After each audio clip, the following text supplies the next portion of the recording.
Hello, welcome to Social Club. I am with, of course, Ped, the one, the only Ped. Got your own fake Twitter account now as well, I believe so, yeah. I'm not giving the name out. I don't want to give it oxygen to breathe. Okay, do you know what I mean? Talking about oxygen to breathe. Louis's been let out of London today. Louis, how are you? I'm good, thanks. How are you? That's great. You were much more excited a minute ago. I was, but I'm still excited. But it's professional mode now.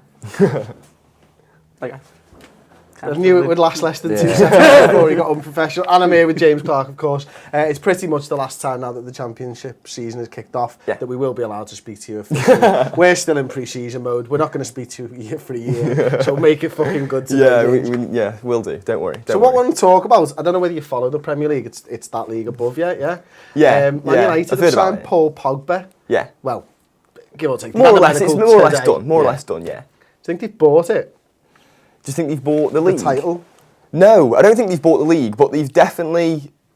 To me, the Pogba deal just sums up how insane football is. You can let someone go for 1.5 million or a free transfer, what it was, and then 3 years later...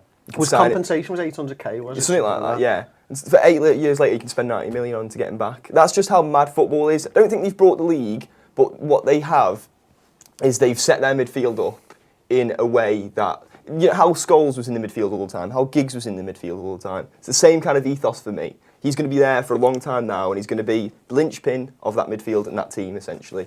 So, I don't think they've bought the league, but they're a lot more competitive now. Yeah. A lot more competitive. Louis, for you, mate, Paul Pogba, player that Chelsea probably could have spent money on if they'd have wanted to. Are you worried about Manchester United with your old manager?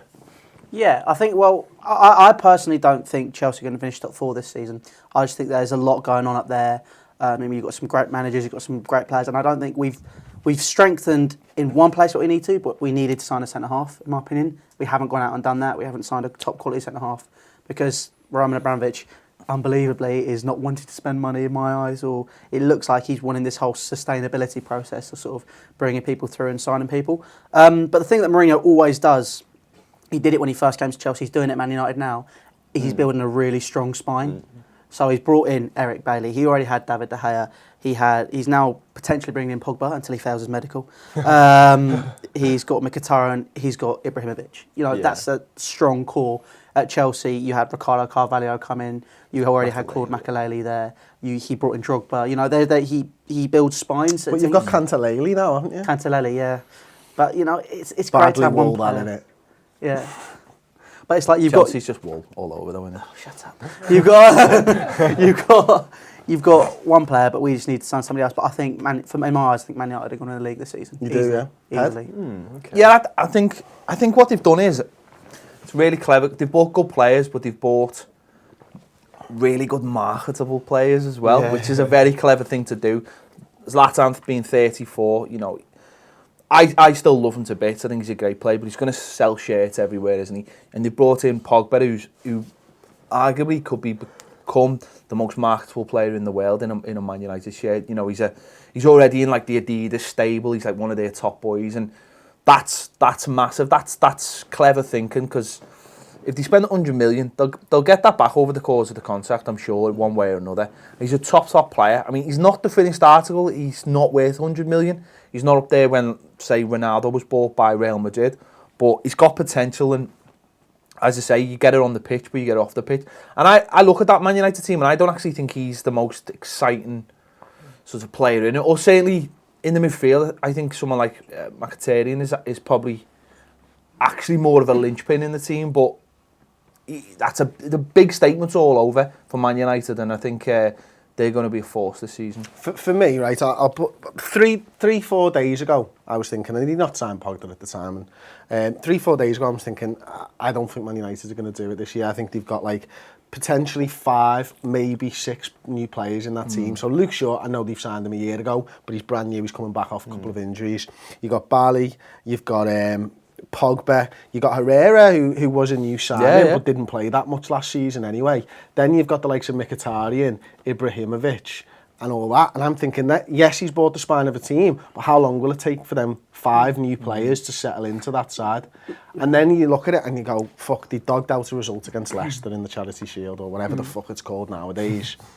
And I'm looking at it going, is it just going to be Man United? Because I've argued with you about Zlatan. Is Zlatan going to be their new Cantona? And there's this fucking fear come over me that Man United are going to rise again. And it fucking pisses me off, and I hate them. You were saying he was 34, but yesterday, or when him and Wes Morgan were against each other in the Charity Shield, Wes Morgan was struggling. Yeah, you could see Wes Morgan was just a tank last season, and now he was getting battered by Ibra. I think literally left, right, and The centre. thing about Zlatan is he picks his moments like he did yesterday, and he doesn't need to play all the time. They've got Rooney, and they've got Martial. and they've got other players like Lingard who scored a great goal yesterday, and they've got different options now, and that's what makes them scary. But also, I think this year in the Premier League, it's not going to be a 2-horse race. It's not going to be a 3-horse race. It could potentially. We've got 6 or 7 really good teams, so people are going to be taking points off everyone else. So it's great to get a good start, but it's not the top and bottom of everything. And I just think. I don't think someone's going to run away with it this season. So I think whoever wins it could easily lose 5 or 6 games this season, no problem. That's interesting, isn't it? I mean, Yeah. Go on, I think what I was going to say about Pogba and Man United and Ibra is one of the things that Man United fans had a problem with Louis van Gaal was that he was buying average players. They weren't making a statement. And then as soon as Jose Mourinho gets Man United and the ethos around that club, he's brought in Ibra, he's bringing in Pogba, and that shows a statement of intent, not just to the fans, but to the players and the youth prospects coming through.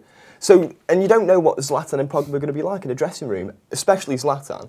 That's going to be something you can't even legislate for, because he's going to be such an influential character, and he's going to be so motivating into winning. He's a leader. He's a exactly. leader.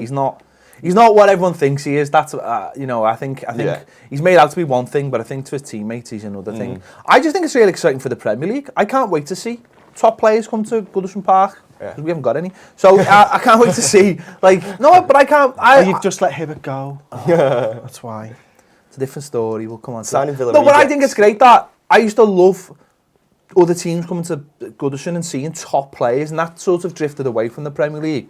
It's great that we're getting some back in a lot of the clubs, so that it separates boring games to something different. And having Zlatan and having someone like Pogba is good for the league, no matter who we support, because those players have been drifting away from the Premier League. And that's why Sky, that's another reason why Sky are pumping so much money in, because they want those players back, because to them it is a TV event. It needs characters, it needs stars.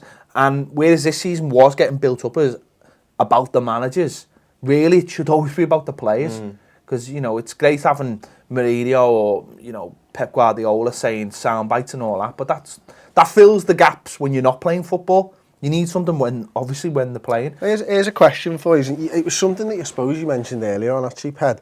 I was having a conversation with someone today who was saying that they think that the reason Manchester United, Louis, have gone out and spent so much money is because if they go out the Champions League for another year, their kit deals with the likes of Adidas and stuff, they're going to lose a huge chunk of the revenues for it. And, so they've gone out and spent this to try and give them a sort of kickstart to get them back in the Champions League. But you just mentioned them, mate. Jose Mourinho gets Manchester United. I don't think he does. I genuinely don't think he does. I think he's everything that Sir Alex Ferguson didn't want in charge of Manchester United, because Ferguson did get it, and I think proved that with his trophies. Mourinho might understand better than some people, but Mourinho and Manchester United aren't a perfect fit for me. I think that the biggest thing about Mourinho at Manchester United, and I love the guy. I obviously, well done to him for winning the Charity Shield. All that, obviously, when the season starts, I don't want anything to do with it. But he does not promote youth. He doesn't. No. That's the big thing that he would have to change. And to get that job, he's obviously said, You don't have to do that in a 3-year plan, though, do you? No. But from my point of view with Mourinho, if you look at the managerial market that Man United were operating in, it's either mediocrity and kind of gradually building a project in the way that some managers do, some continental managers do, or it's what Man United strive for and are addicted to, winning those trophies, winning those Premier League titles, winning those FA Cups and Champions Leagues. That's what the decision was from my point of view, from Ed Woodward and the board and Sir Alex Ferguson looking down. They were like, right, what's the priority here? And if you look at Is that not because they've not acted earlier, though, on the Van Gaal stuff? Yeah, totally. They forced themselves into that market. Totally, it's their fault. But also, you've got to look to what the Glazers are doing. If you look at the youth academy spend at Man United at the minute, it's been going down and down since Sir Alex Ferguson left as manager. So maybe that's saying something more about what the owners are trying to do to the club.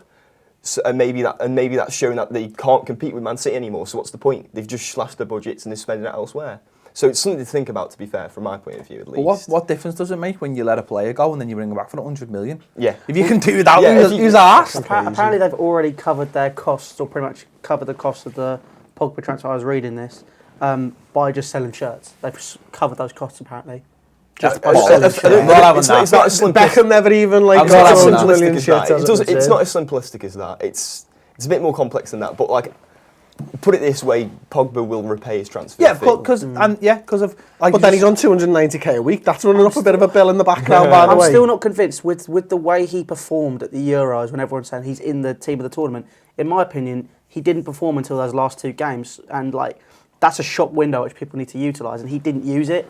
And then to spend 100 million on him, basically just smash that world record transfer fee. I just feel it's ridiculous. I don't think it. Football is ridiculous, mate. It is. I know, and it's that's the sad thing now. Everton just bought a Villa reject for 7 million. Like, what bloody hell's going on, mate? Like, genuinely, like, football is ridiculous. But the transfer market isn't indicative of value these days. The transfer market is indicative of what clubs feels acceptable. And if a club bends to that, and who's gonna have an issue with it? It's true. Exactly. That's all it's about. I mean, you paid 24 million for that new striker from Marseille, was it?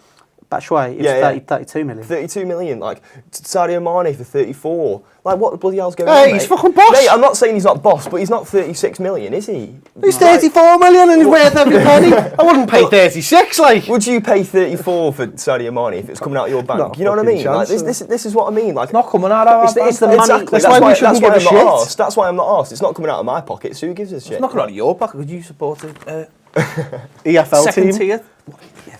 It sounds like a new someone would distribution. knock on your door and go, "Hi, I'm selling EFL electricity. EFL windows." Would you like to change?" No, that little small orange shit thing. EDF. Yeah, it's like that, isn't it? That's what I keep on thinking. Every time I hear that, I just think, what's the EFL? Oh, that's where Villa are. I was talking Sorry, to that's where Villa are. Sheffield United or Sheffield Wednesday fan the other day, and like they were like, "Oh yeah, the AFL." And I was like, they mentioned about 3 times. Like, it's been 2 fucking days, and you've adopted this. I think they've only come out with a new longer sort of name for Owen Coyle, basically.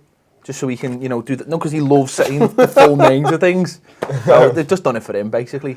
I'm like that. I'm still calling the fucking Coca-Cola Cup the Coca-Cola Cup, and yet this Sheffield United fans, the EFL, after 2 fucking days. It's because this Sheffield United is so used to being there. To be honest, I didn't even know there was a bottom half of the Premier League, so Roberto Martinez took over. So there you have it. Well, look, we've talked about the top half of the Premier League anyway. Have your say, of course, in the comments section below on whether you think Manchester United have bought the title. Don't forget as well, check out one of the later videos. Ball Street have got their own fantasy football league. Yes, you can join us, every one of us. Well, not you because you haven't got a fan channel. Us over here in or a Premier League team, or a Premier League team. That's what I was thinking about. He probably beats us because he hasn't got allegiances. So check that out. The league code is underneath, of course. We'll be revealing James's Ball Street team on Thursday, so subscribe to the channel to check that out as well. Thanks for joining us, and check us out on the next video where we will be covering loyalty or the lack of in football, specifically Tony Hibbert and Everton. We'll be talking we don't have much access to players any days as fans, and is journalism is journalism in football in crisis, much like my fucking vocabulary. It's the start of a new season, so that means you must be picking your fantasy football team for the year. Well, Ball Street have got their own league, and we want you guys to join, courtesy of Sky Fantasy Football. If you want to get involved, click the link below, pop in the code, and you can join the Ball Street League. And if you need a bit of inspiration, I'm going to be revealing my team on the Ball Street channel this Thursday. Saying that, all of those players become null and void. You can't choose them because, well, if you do, you're officially a cheat. Good luck.